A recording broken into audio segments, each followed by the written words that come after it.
Hi everyone. In the previous parts of chemotherapy, we had gone with the general features of chemotherapeutic agents and mechanism of chemotherapeutic agents. Now, in this video, we are going to discuss about the mode of action of sulfa drugs or sulfonamides. One strategy to inhibit or kill pathogens is the use of compounds that are structural analogs, that means which are similar in structure but their function is going to be different, to metabolite intermediates.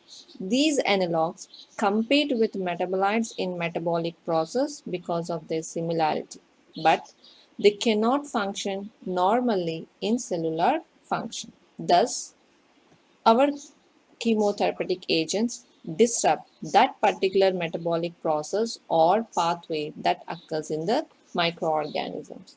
The first structural analog used successfully as chemotherapeutic agents were sulfonamides, which were discovered by Gerard Domac, and these sulfonamides or sulfa drugs are structurally related to sulfonyl amide, an analog of para-amino benzoic acid. So this para-amino benzoic acid is used in the synthesis of folic acid as a cofactor. So coming to the structure of the sulfonamide or sulfa drugs, the first antimetabolite to be used as a chemotherapeutic agent to inhibit the growth of bacteria. And as I said you, this is a related to the sulfonamide amide, which is an analog to PABAB, that is para-amino benzoic acid. There are numerous sulfonamides that possess the same basic structure related to PABA, and the sulfonamides differ from each other in its R group. So here you can see this R group. So this is the position where they are different types of sulfonamides. For example, check here sulfonyl amide, where the R position is going to be replaced by the hydrogen atom. In the same manner, if we are having the sulfur pyridine, the R position is going to be replaced by pyridine compound. In the same manner, we are having the sulfur thiazole, where the R position is going to be a thiazole.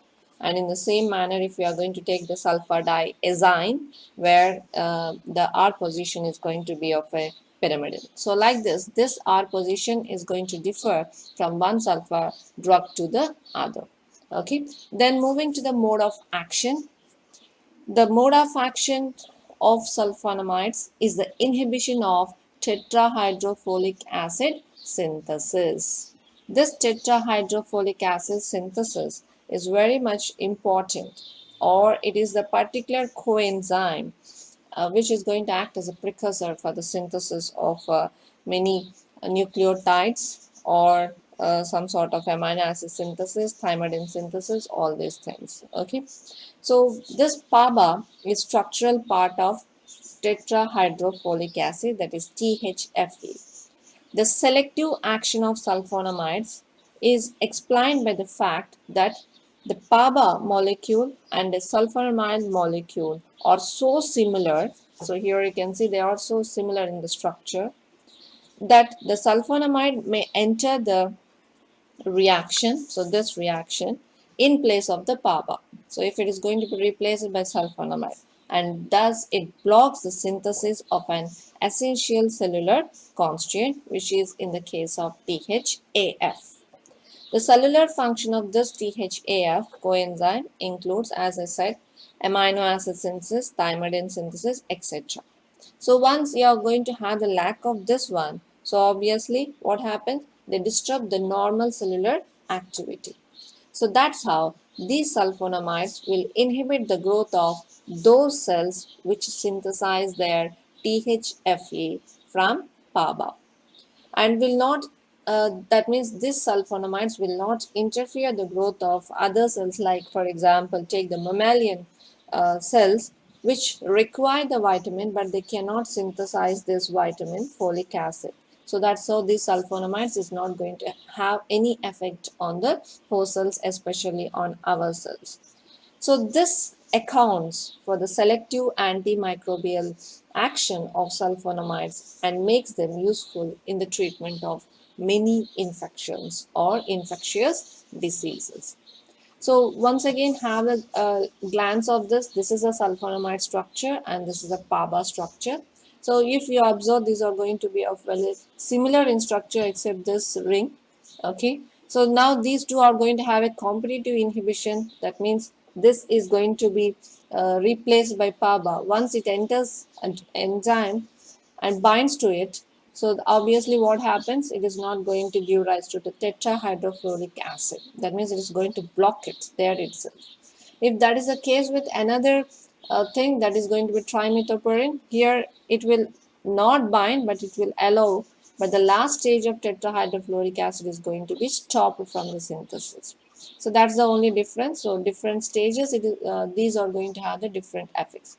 But these sulfonamides are going to have the competition with the PABA and they are going to replace the PABA and stopping the synthesis of this tetrahydrofolic acid, which is essential in the synthesis of folic acid, which indirectly giving rise to the nucleotides, that is the which are essential or the building blocks of our nucleic acids, that is DNA and RNA. So the resulting inhibition of purines and pyrimidine obviously leads to the cessation of bacterial growth or the death of pathogens. So this is how the sulfonamides are going to have the inhibition of the pathogens. Then moving to the effectiveness, the sulfonamides are selectively toxic for many pathogens because these bacterial synthesize their own foliate. That's what I told you. On the other hand, humans cannot synthesize foliate and they obtain it in the ready-made form in the diet. That means we are getting the folic acid directly from the food that we are intake. Sulfonamides will not affect the host.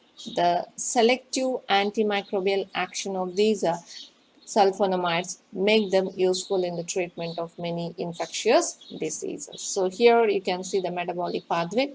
The PABA is essential in the synthesis of dihydrofolic acid.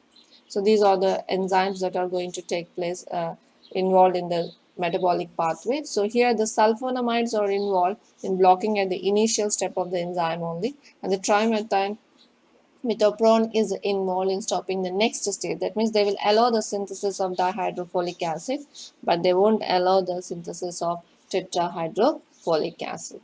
So this is all about the mode of action of sulfur drugs or sulfonamides.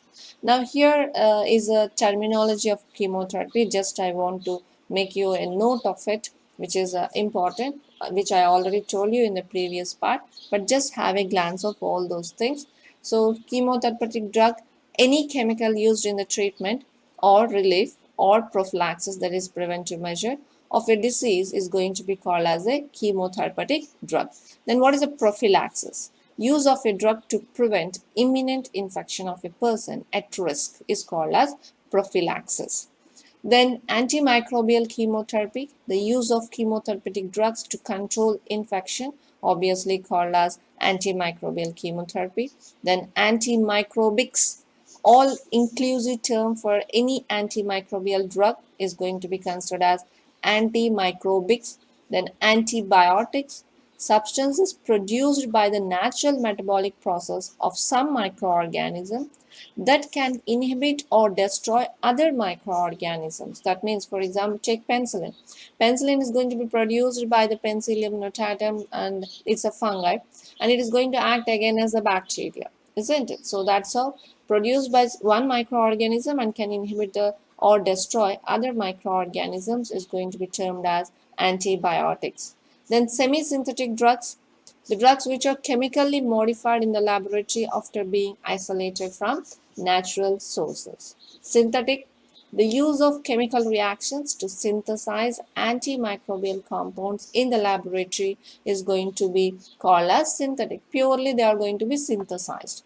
Then two more terms, that is narrow spectrum and broad spectrum. Narrow, which are going to have a limited array effectiveness against a particular group of microorganisms. Example, a drug effective mainly on gram-positive bacteria. Then the broad spectrum, extended spectrum, a wide variety of microbial types can be effective by these some of the drugs which are going to be considered as broad spectrum. Example, some drugs may have the effect on gram positive, gram negative, all these things. So we have discussed all these things in the previous part. You can go through it. Okay, so that's all about the mode of action of sulfonamides that we have gone through. Okay, thank you.